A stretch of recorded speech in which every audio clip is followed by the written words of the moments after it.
Sabi nila, mas masaya raw kapag kumpleto ang barkada sa outing. Yung tipong kalimutan mo na ang stress sa trabaho, ang ingay ng Maynila at mag-relax sa probinsya. Yan din ang akala ko. Ako nga pala si Mark at hanggang ngayon kapag naririnig ko ang patak ng ulan at ang hampas ng hangin sa mga puno, bumabalik sa isip ko ang huling biyahe namin kasama si Leo.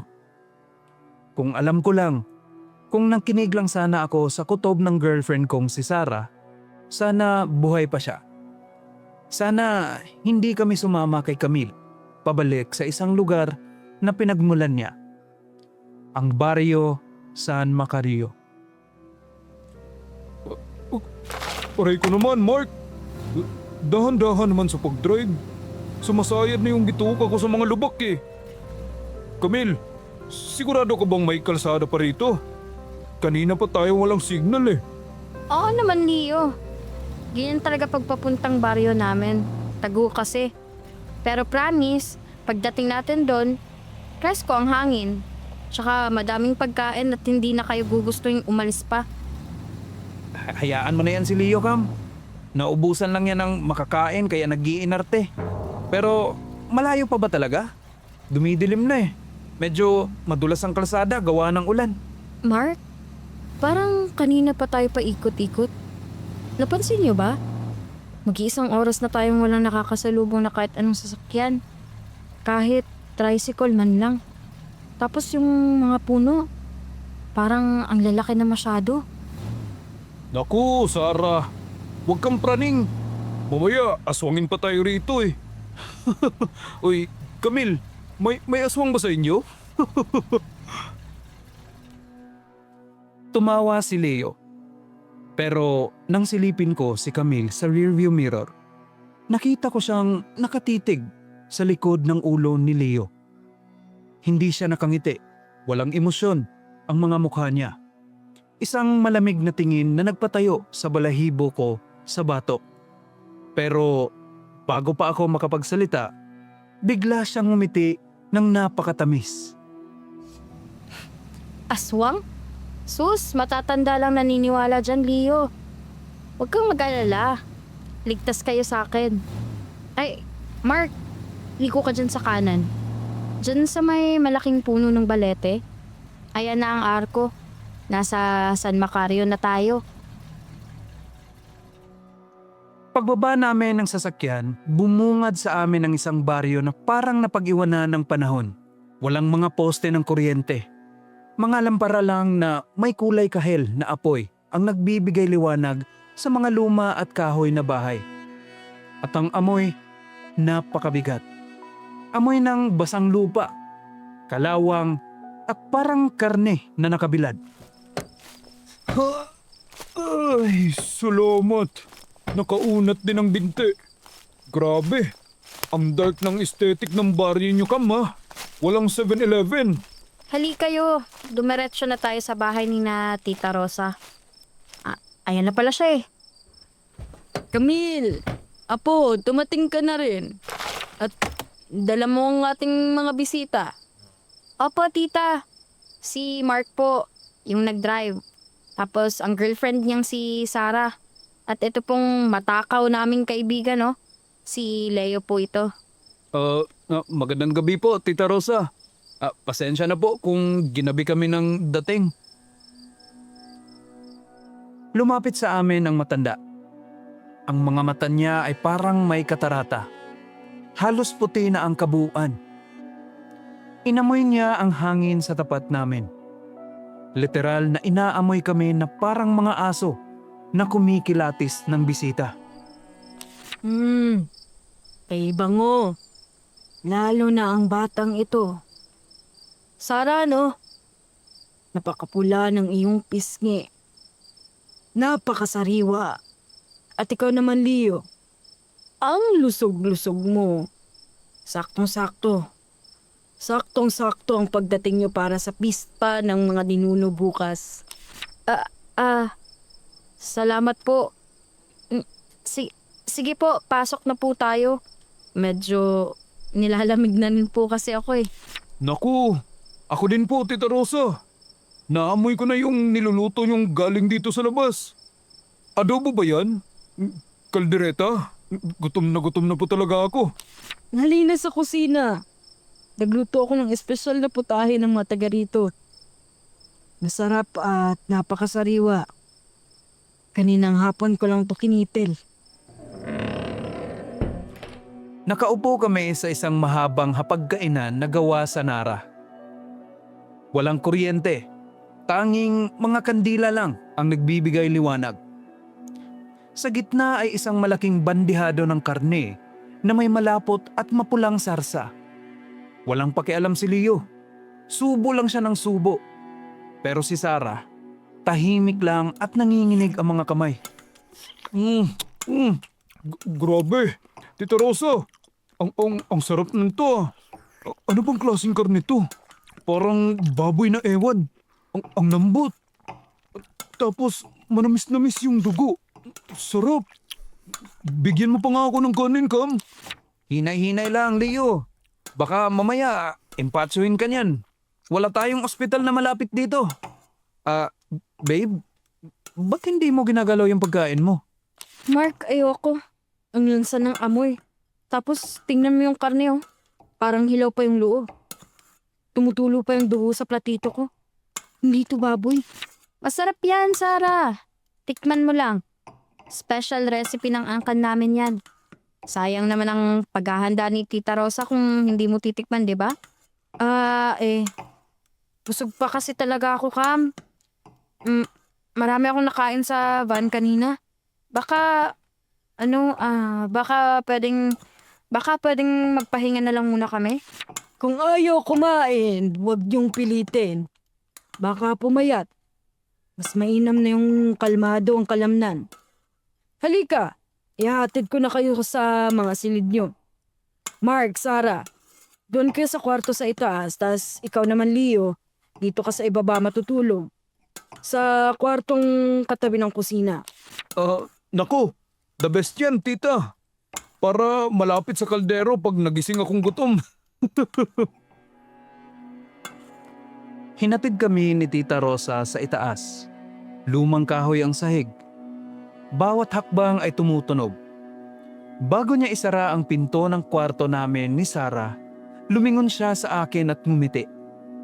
Isang ngiting hindi ko makakalimutan. Nakita ko ang mga ngipin niya matutulis. Parang hindi pantay-pantay. Bago pa ako makapag-react, sinara niya ang pinto at naiwan kaming dalawa ni Sarah sa kadiliman. Hindi kami makatulog ni Sarah. Mainit pero nanginginig kami. Nakahiga lang kami sa lumang kama na amoy camphor chest.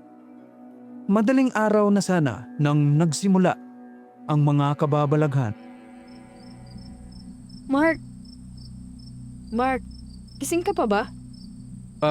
Oo babe, bakit? May masakit ba sa'yo? May naririnig ako dyan, oh. Sa ibabaw ng bubong. Pakinggan mo. Pusa lang ata yan. Pusa lang ata yan, Sarah.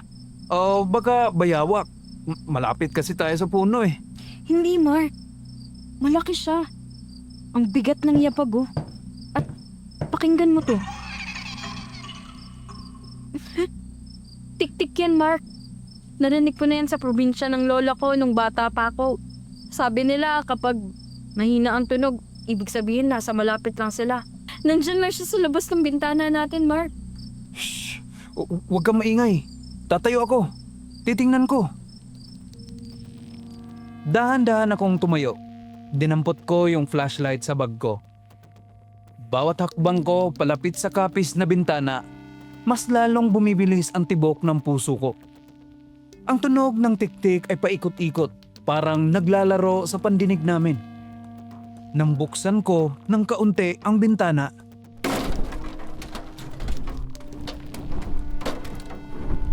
Mark! Wala akong makita. Ang dilim. Pero may lumipad, Sarah. Ang laki ng pakpak. Niyakap ko ng mahigpit si Sarah. Buong gabi kaming gising at nakabantay sa bintana. Pareho na naming alam na hindi lang ito simpleng out-of-town trip. May mali sa baryong ito. At bukas na bukas pagsikat ng araw, gigisingin ko si Leo at aalis na kami dito. Kasama man si Camille o hindi. Pero ang hindi ko alam, huli na pala ang lahat para sa isa sa amin. Kinaumagahan pakiramdam ko nakalutang ako. Hindi kami nakatulog ni Sarah kahit isang minuto. Sa tuwing pipikit ako, naririnig ko yung malakas na pagaspas ng pakpak sa bubong namin. Gusto ko nang umalis. Gusto ko nang kaladkarin si Leo at Camille pabalik sa van para makauwi na kami sa Maynila. Pagsikat ng araw, agad naming inayos ni Sarah ang mga gamit namin. Pagbaba namin sa sala, wala na si Tita Rosa. Pero narinig namin ang boses ni Leo mula sa labas. Leo, kunin mo na yung bag mo. Aalis na tayo. Anong aalis? Baliw ka ba, Mark? Kakagising ko lang Tsaka tingnan mo ang daming handa. Fiesta yata dito sa kanila Paglabas namin ng bahay, halos masuka ako sa nakita ko. Ang lupa sa bakuran ni Camille. Kulay pula. Basang-basa ng dugo. May malalaking mesa na gawa sa kawayan at doon naghihiwa ang mga kalalakihan ng baryo ng napakaraming karne. Pero hindi ko makita kung anong klaseng hayop ang kinakatay nila. Walang mga ulo. Puro laman at buto na lang. Mark? Ang daming dugo. Wala man lang silang ginagamit na guwantes. At nakita mo ba yung mga lalaki? Ang puputla nila. Pero ang pupula ng mga labi nila. Good morning, guys! Camille, nasaan yung Tita Rosa mo? Papaalam sana kami. May emergency kasi sa trabaho. Kailangan naming bumalik agad sa Maynila. Emergency? Ngayon pa lang tayo magsisimulang mag-enjoy, Mark. Isa pa, ipinagpaalam ko na kayo sa kapitan ng baryo. Di kayo pwedeng umalis, nakakaya sa mga ninuno ko. Anong hindi pwedeng umalis, Camille? May trabaho pa kami bukas at saka hindi kami sanay sa lugar nyo. Di maganda yung tulog namin kagabi. May mga naririnig kaming kakaiba. Naku, mga tukulang yun o kaya mga ibon sa gabi. Hayaan nyo. Pagkatapos natin mamasyal sa Tolon mamaya, makakatulog kayo ng mahimbing. Napakatiwasay. Bago pa ako makasagot, may isang matandang lalaki na lumapit sa amin. Nakasuot siya ng puting kamesa na may bahid ng mga tuyong dugo. May tungkod siyang hawak na gawa sa bungo ng hindi ko malamang hayop. Magandang umaga sa ating mga dayo. Ako ang kapitan dito. Kapitan Tasyo. Ikaw siguro ang tinutukoy ni Camille na mga bisita mula sa kabilang bundok. Opo, Kapitan. Mark po pala. At ito si Sarah, tapos si Leo naman. Maligayang pagdating. Bihira kaming magkaroon ng sariwang panauhin dito sa San Macario. Naway masiyahan kayo sa gaganaping pista mamayang gabi. Ngayong araw, ang dugo ng baryo ay mag-aalab. Dugo talaga, Kapitan? Heavy naman nun. Pero may alak ba mamaya? Baka puro red meat tong handa nyo tapos walang panulak ha. Maraming inumin, iho. Mapupula, matatamis, at mainit-init pa. Sige na, Camille. Ilakad mo na ang iyong mga bisita sa talon. Huwag kayong magpapaabot ng takip silim. Hindi ligtas sa gubat kapag lumubog na ang araw. Baka may makasagupa kayong mga gutom na aso. Masusunod po, Kapitan. Tara na, guys. Kunin nyo lang yung mga water bottle nyo tapos mag-hike tayo. Hinawakan ko ng mahigpit ang kamay ni Sarah. Gusto ko nang tumakbo papunta sa van. Kaso nung lumingon ako kung saan nakapark yung sasakyan namin, nanlumo ako. Lahat ng gulong. 4 na gulong ng van ko. Butas. Hindi lang butas. Parang kinalmot ng malalaking matutulis na kuko at halos mawasak. Wala kaming choice. Hindi kami pwedeng magpahalata na alam naming may mali. Sumama kami kay Camille papunta sa gubat. Mahigit 1 oras na kaming naglalakad papasok sa pusod ng gubat.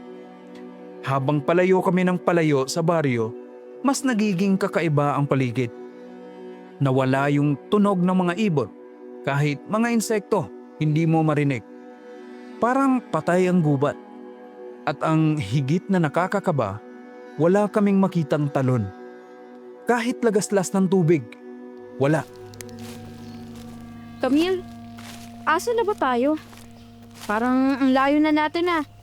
Sabi mo 30 minutes lang. Malapit na tayo, Sarah. Nandito tayo sa pinakasentro ng gubat. Dito, nagpapahinga ang mga ninuno namin.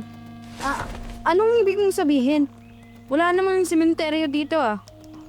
Puro puno lang naman ng balete at malalaking baging nakikita ko. Hindi nila kailangan ng sementeryo, Sarah. Wala silang mga puntod. Nandito lang sila sa paligid. Nakatingin. Nakabantay sa inyo. Mula sa itaas. Biglang kinilabutan ang buong katawan ko sa sinabi ni Camille. Tumingala ako sa mga mataas na puno at sa hindi kalayuan, parang may nakita akong mga malalaking anino na nakadapo sa mga sanga. Hindi tao, hindi ibon. Nakayuko sila. Ang creepy mo naman ngayon mag-joke, Cam. Teka, nasaan na si Leo? Leo, hoy taba! Asan ka? Kanina, nasa likod lang natin siya. Leo, huwag kang magbiro ng ganyan. Di nakakatawa. Mark, tulong! Pare! Pare, ang sakit! Leo, saan banda yun? Sarah, dito ka lang kasama ni Camille. Hahanapin ko siya. Baka nahulog sa bangin. Huwag! Huwag mo na siyang hanapin, Mark. Ano ba, Camille? Bitawan mo nga ako. Narinig mo yung tao. Humihingi ng tulong. Sabi ko, huwag mo na siyang hanapin. Baka ihi lang yun sa damo. Hayaan mo siya. Babalik din yon kapag tapos na siya. Anong babalik, Camille? Narinig namin siyang umiiyak. Mark, sasama ako sa'yo. Dito tayo sa kaliwa dumaan. Parang dun ko narinig yung boses niya. Tumakbo kami ni Sarah. Wala na kaming pakialam kung maiwan si Camille. Gusto ko lang makita si Leo. Habang hinahawi namin ang mga matataas na damo, nakaramdam ako ng mainit at malansang amoy. Parang amoy ng kalawang. Amoy ng sariwang dugo. Leo? Nasaan ka? Leo? Sumagot ka! Mark, tingnan mo to. Dito sa lupa. Itinuro ni Sarah ang ibaba ng isang malaking puno ng balete. Nakita ko ang sapatos ni Leo. Isang sapatos. Pero ang mas nakakapanginig, ang mga damo sa paligid nito ay naliligo sa napakaraming dugo. May mga bakas na kinaladkad ng napakalakas si Leo, papasok sa mas madilim na bahagi ng gubat. Dugo? Ang daming dugo! Leo! Mark, tingnan mo yung mga bakas sa putik. Hindi sapatos ng tao to. Parang malalaking paa ng aso na may mahahabang kuko. Ano to, Mark?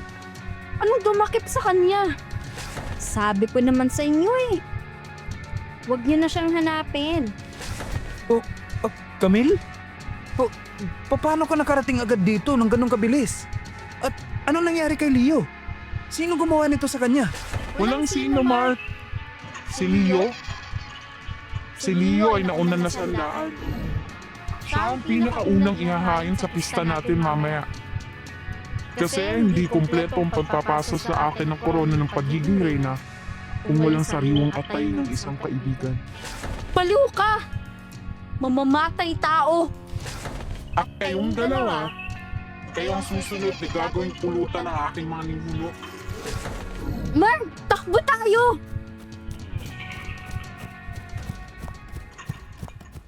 Tumakbo kami ni Sarah ng walang lingon-lingon.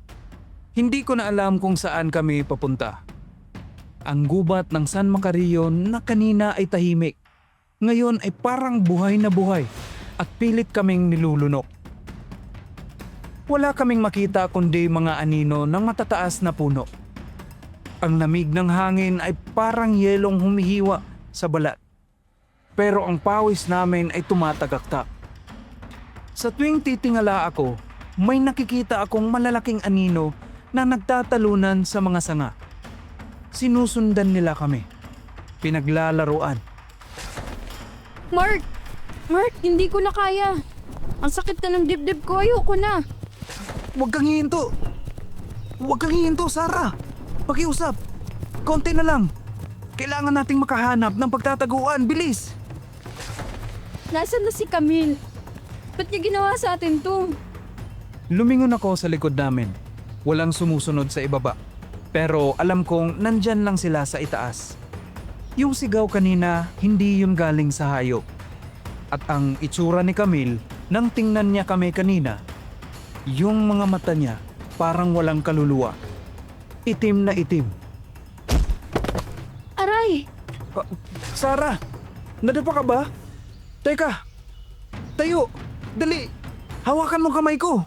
Ang sakit ng sakong ko, Mark. Baka na-sprayed. Hindi ko na maigalaw ng maayos. Paano na tayo? Mamamatay na tayo dito. Shh! Huwag mo sabihin yan! Walang mamamatay! Ilalabas kita rito! Naiintindihan mo? Halika! Sumandal ka sa akin! May nakikita akong lumang bodega doon sa unahan. Yero yung bubong! Bilis! Pasok tayo!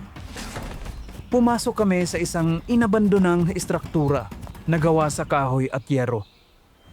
Pagkapasok namin, agad kong isinara at kinandado ang pinto. Madilim sa loob. Pero ang amoy, iyon ang unang sumampal sa amin. Amoy kalawang, amoy ihi, at higit sa lahat, amoy ng nabulok at sariwang karne. Inilabas ko ang cellphone ko at binuksan ang flashlight. At nang umilaw ang paligid, nakita namin ang katotohanan na matagal nang itinatago ng baryo San Macario. Mark, ang baho. Anong lugar to? Bakit ang daming malalaking kawit na nakasabit sa kisame? Parang katayan ng baboy? Shh, huwag kang maingay. Dito muna tayo sa gilid. Itinutok ko ang flashlight sa paligid. May mga malalaking drum sa gilid. May mga itak at palakol sa ibabaw ng mahabang lamesa. Puro balot ng tuyong dugo. At sa lapag, may mga damit. Mga damit ng tao. Napalunok ako nang makita ko ang isang pamilyar na t-shirt, kulay asul, na may tatak na Supreme. Punit-punit. Punong-puno ng dugo. T-shirt to ni Leo. Suot niya to kanina. Hindi pwede to. Mark, sabihin mo sa akin panaginip lang to. Patay na ba siya? Wala na ba yung kaibigan natin? Lumapit pa ako sa isang drum na malaki. Pagsilip ko sa loob, nanghina ang mga tuhod ko. Umaapaw ang mga buto. Hindi buto ng baboy o baka. Nakita ko ang isang bungo ng tao. May nakasabit pang kwintas at shades. Turista. Hindi lang si Leo ang biktima. Marami na silang pinatay dito. Yung kinain ni Leo kagabi, isang tao. Hayop sila! Mamamatay tao ang buong pamilya ni Camille. Ang buong baryo. Sarah, kailangan nating lumabas dito. May kalsada sa likod nitong bodega. Sigurado, papunta yun sa highway.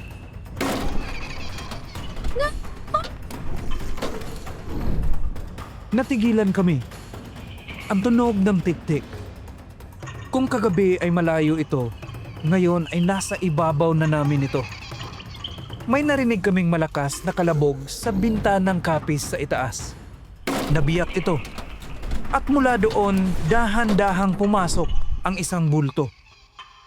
Tumalon ito pababa. Pristino at walang tunog na bumagsak sa simento. Ang galing nyo rin, no? Ang galing nyo magtago. Pinagod niyo pa ako. Si Camille.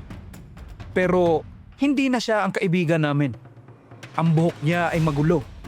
Ang mga mata niya ay nanlilisik na kulay ginto sa gitna ng dilim ng bodega. Mahaba na ang mga kuko niya at ang kanyang bibig puno ng sariwang dugo na tumutulo hanggang sa kanyang leeg. Ngumunguya pa siya ng isang pirasong laman. Camille, bakit? Magkaibigan tayo, di ba? Minahal ka namin. Bakit niyo ginawa kay Leo to? Magkaibigan? Oo, Sarah. Mahal ko kayo. Kayo ang pinakamatalik kong kaibigan sa Manila. Kaya nga kayong pinili ko eh. Baliw ka! Aswang kayo! Hayop kayo! Hindi lang simpleng pagpatay ito, Mark. Ritual ito. Akala niyo ba, aksidente lang na naimbitahan ko kayo dito sa San Macario? Ilang buwan ko tong pinagplanuhan para mapasa sa akin ang korona ng pagiging reyna ng aming angkan. Kailangan kong mag-alay ng buhay mula sa mga taong malapit sa puso ko. Ang pamilya ko, mga danag at tiktik. Matagal nang nagugutom dito. Kayo ang aming espesyal na handa para mamayang gabi. Mamamatay kayong lahat. Makukulong kayo. Walang pulis na pumapasok sa San Macario, Sarah. Kasi alam nilang hindi na sila makakalapas. Wala silang laban sa mga tulad namin. Ngayon, huwag na kayong pumalag. Mabilis lang to, pangako. Hindi niyo mararamdaman ang sakit kapag hiniwa ko ng mga lalamunan ninyo. Unti-unting lumapit sa amin si Camille. Nakita ko ang pagtaas ng kamay niya at doon ko napansin ang mga kuko niyang kasing tulis ng patalim. Susugurin niya si Sarah. Wala na akong inisip. Sa sobrang takot at galit, dinampot ko ang isang mabigat at kalawanging palakol sa ibabaw ng lamesa sa tabi ko. Yeah! Mamamatay ka!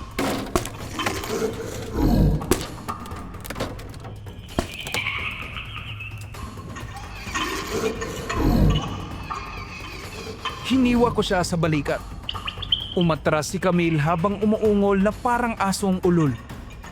Bumulwak ang maitim na dugo mula sa balikat niya. Sandali siyang nawalan ng balanse. Ito na ang pagkakataon namin. Sarah! Ang pinto sa likod! Bilis! Mark, bilisan mo! Tumakbo kami palabas ng bodega. Sa likuran, nakita namin ang isang makipot na daan pataas sa bundok. Base sa Google Maps na nakita ko kahapon, bago mawala ng signal, doon ang direksyon ng highway. Tumakbo kami ng tumakbo. Hinila ko si Sarah kahit naiika-ika na siya. Narinig ko ang mga hiyaw ni Camille mula sa loob ng bodega at sinundan ito ng palahaw ng napakaraming aswang mula sa baryo. Narinig nila siya. Hinahabol na nila kami. Mark! Mark, wala na akong lakas. Pwede bang dito na lang tayo? Iwan na lang ako. Hindi pwede. Malapit na tayo, Sarah. Huwag kang susuko, please lang. Pakiramdaman mo yung hangin. Amoy usok na. Amoy sasakyan. Hinihila ko siya pataas sa madamong bangin. Yung mga hiyaw ng aswang sa gubat palakas ng palakas. Parang daan-daang ibon at aso na pinaghalo ang tunog nila. Malapit na nilang maabot ang mga paa namin nang biglang... highway! Sarah! Highway! Nakarating tayo! Gumapang kami pataas hanggang sa maramdaman ng mga kamay ko ang semento. Nakita ko ang mga ilaw ng poste at ang mahabang kalsada. Ligtas na kami. Nakalabas kami ng San Macario. Agad akong tumayo sa gitna ng kalsada para mag-abang ng sasakyan. Tulong! Manong, tulong po! Buksan niyo yung pinto, may mga humahabol sa amin! Thank you, Lord. Mark, ligtas na tayo. Pumasok kami sa loob ng bus. Walang ibang pasahero kundi kami at ang driver. Umupo kami agad sa bandang likuran. Magkapatong ang mga kamay at nanginginig pa rin. Manong, pakibilisan po ang takbo. Diretsuhin niyo na po sa pinakamalapit na presinto. May mga mamamatay tao doon sa baryo sa ibaba. Hindi sumagot ang driver. Tahimik lang itong nag-drive palayo sa lugar na iyon. Unti-unti nang humupa ang kaba ko. Nakasandal na si Sarah sa balikat ko. Nakapikit dahil sa matinding pagod. Hinalikan ko siya sa noo. Buhay kami. Tumingin ako sa rearview mirror ng bus para tingnan ang driver. Nakasuot siya ng sombrero at nakayuko ng kaunti. Pero nung dinaanan namin ang isang poste ng ilaw, nasinagan ng liwanag ang mukha niya. Napansin ko na namumutla siya at nangumiti siya mula sa salamin. Nakita ko ang mapupula at manipis niyang labi. Sabi ko naman sa inyo, huwag kayong magpapaabot ng gabi sa labas ng baryo. Lalo na't gutom ang mga nasa labas. Nanlamig ang buong katawan ko. Lumingon ako sa paligid ng bus at doon ko lang napansin na ang lahat ng mga bintana ay nakakandado. Huli na ang lahat. Hindi kami nakatakas dahil ang buong probinsya ay kanila.